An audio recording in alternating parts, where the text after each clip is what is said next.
ថ្ងៃនេះយើងនឹងលើកយកប្រធានបទមួយនិយាយពីប្រពៃណីជនជាតិចិនក៏ដូចជាវៀតណាមតែងតែប្រារព្ធពិធីនេះជារៀងរាល់ឆ្នាំ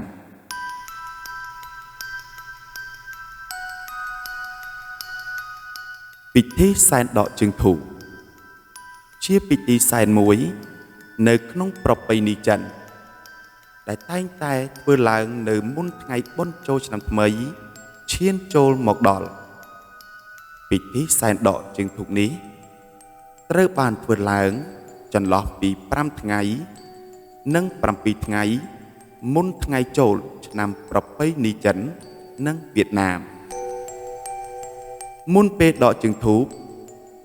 ដើម្បីរៀបចំសម្អាតសារជាថ្មីឡើងវិញគឺត្រូវតែមានរៀបចំពិធីសែនព្រេនពិធីសែនព្រេននោះដែលគេហៅថា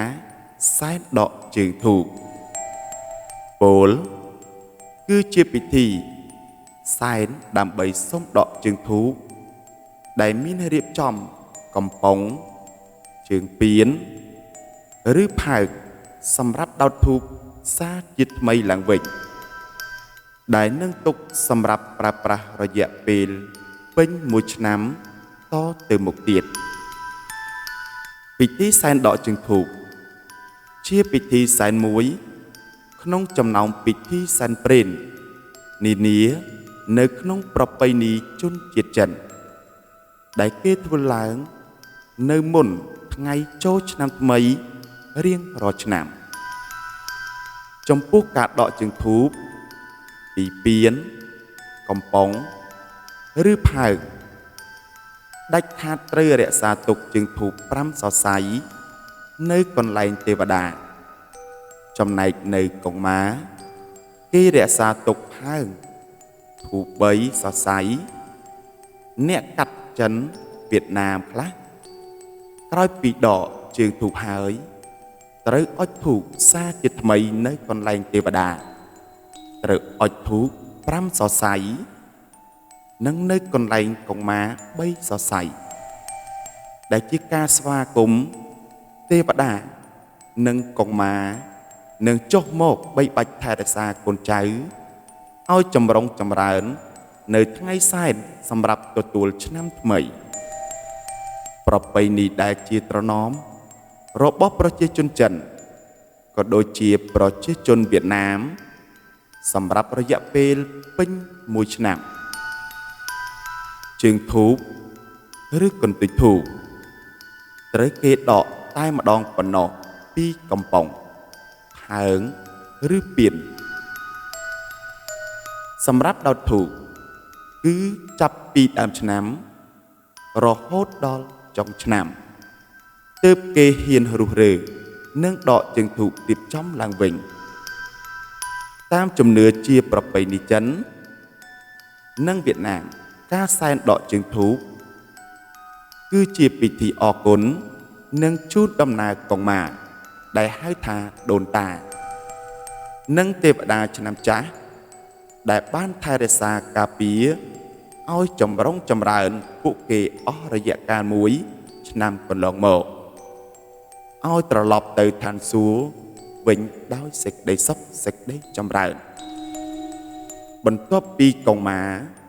និងទេវតាដែលជាម្ចាស់កំពង់ជើងធូបទាំងនោះត្រឡប់ទៅវិញបានសេចក្តីថាកំពង់ជើងធូបនោះនឹងនៅទំនេរពុំមានម្ចាស់ឡើយរហូតកុងម៉ានិងទេវតាឆ្នាំថ្មីចូលមកជំនួសក្នុងពេលពុំមានម្ចាស់នោះឯងជាពេលដែលម្ចាស់ផ្ទះដកជើងធូបចេញពីកំប៉ុងនិងយកកំប៉ុងជើងធូបទៅលាង